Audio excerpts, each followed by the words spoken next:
this season. That is the Baltimore Ravens after losing in the AFC Championship game. They added maybe the best running back over the last 7 years in Derrick Henry. He's a two-time rushing champion. Now remember, Lamar Jackson, he already there. All-pro linebacker, he there. And he said of the addition of King Henry, quote, it's going to be scary, and he's going to help Baltimore get where they want to be, close quote. James, let me start with you, big dog.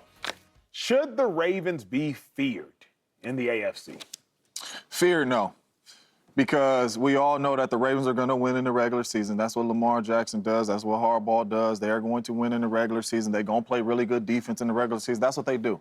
To be feared is about the playoffs. Fear is, dang, man, here come Lamar Jackson. Sir. Here come the Baltimore Ravens. Our season could be up. That's fear, because that's what we all think when Patrick Mahomes is coming to town. Or when you're going to Kansas City to play Patrick Mahomes, like, the season is over. That's fear. The Baltimore Ravens have not shown us that. Now, they showed us they could be a scary team in the regular season, but fear, they haven't put that on tape that people should fear them, especially in the biggest time of the football season in the playoffs. So I'm going to say no. I don't think Joe Burrow, I don't think Patrick Mahomes, I don't think Aaron Rodgers, I don't think Josh Allen should fear the Baltimore Ravens, because they have not shown that in the playoffs that they should be feared. Yeah, the word feared really trips me up when there's a team in the NFL going for a three-peat, and it's not the Baltimore Ravens. So I don't know about fear. I'll say, obviously, you respect the Ravens as an organization, as a team, the guys they have on this team, Lamar and Roquan, two of the best at what they do. Can I just use this opportunity? I've been workshopping this, though. I'm a little concerned about Baltimore. Yep. And not in terms of being a good team. They'll be good. They've got Lamar. They got talent. But they were the 1 seed. They were a dominant 1 seed. Yes, Remember, they beat the hell out of a lot of good teams last year. I'm nervous at the idea that we're expecting them to just roll the ball back out there and be just as good. I think Derrick Henry's a good addition, but I keep looking at the Ravens' offensive line. They lost 3 starters from last year. Both their guards and their right tackle are gone. That seems like an issue for a team that, A, wants to protect MVP quarterback, and 2, a team that wants to get the ball rolling with Derrick Henry. Then on defense, we spent 2 years talking about how Mike McDonald's the best thing since sliced bread as a defensive coach. He's gone now. I know there's going to be continuity. That's one thing you got to say for the Ravens. They're very like the Steelers in that regard, in the sense that you know what to expect year to year. But this was a team that won 13 games and beat the brakes off of a lot of good teams. I'm concerned it's not going to look that dominant for them this year. I think they come back to the pack a little bit, so to speak. I like that take. My thought with the Ravens, and I say this with a lot of research, is I think the Ravens in 2024 could be the Eagles in 2023. I tried to tell Shady all of 2023, bro, the Eagles lost a lot on defense. Obviously, I'm a defender. I'm biased to defense. I'm biased to linebacker play. I said, Shady, the Eagles lost their backers, bro. They lost both of them. Hey, Shady, the Eagles lost 10-sack Hargrave. Shady, the Eagles lost Epps, the starting safety.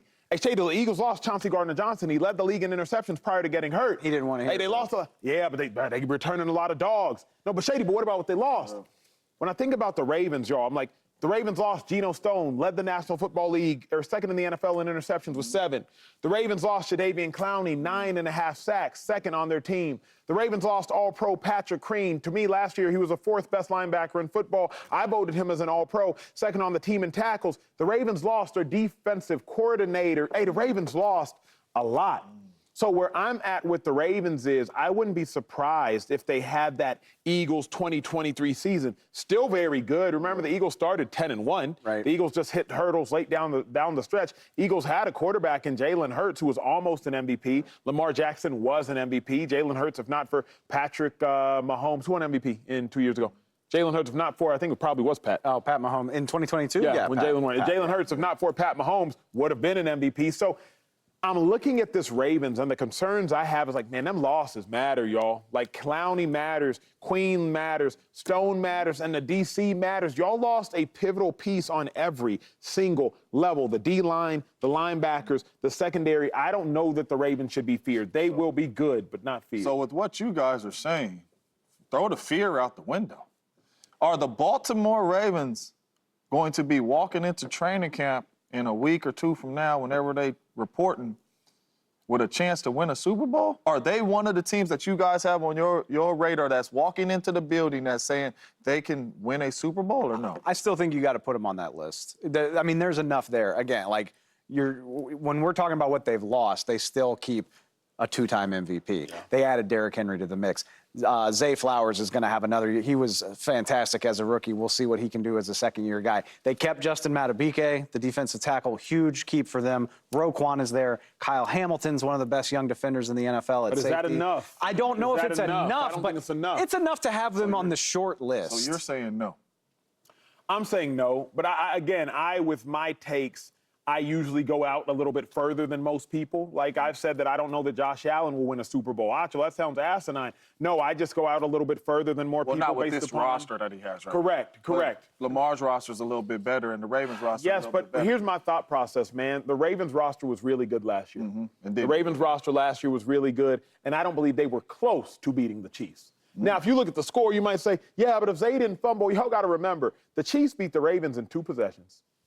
First 2 possessions of the game was really all it took. That's really all it took. 7-point. I can't go. It's a 7-point game. I can't go with you that they weren't close. But here's the problem, Davey, and maybe it's because of playing and being in games that look close, but they weren't really close. You think Pat was ever losing? There was not a moment in time. That game changes.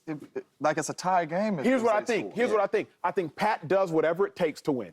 I love the Niners. After rewatching that Super Bowl and even rewatching Netflix's Receiver, Pat was never losing. And I love the Niners. In my mind, the Niners was always going to win. Pat was never going to lose. Think about that Ravens game, big dog. The Chiefs score on the first 2 possessions. Right. Versus the best defense in football. That's all it took. Yeah, but what happened after that? Yeah.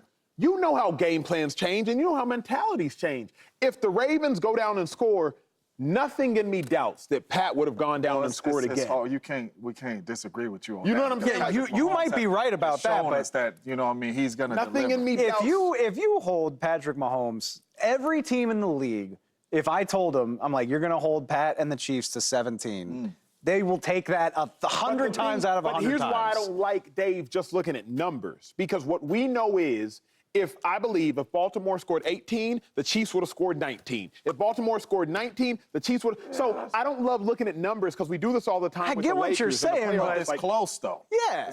It is close in theory. Remember the Lakers versus the Denver Nuggets, not this past playoff series, a year before. Bro, the Lakers made a push. Yo, the Lakers almost won. The Lakers got swept. So you can look at the score and in your head say to yourself, it was close. They were never losing. If you look at Usain Bolt's races, oh, Gatlin almost got him. Tyson Gay, oh, if Christian Coleman would have got.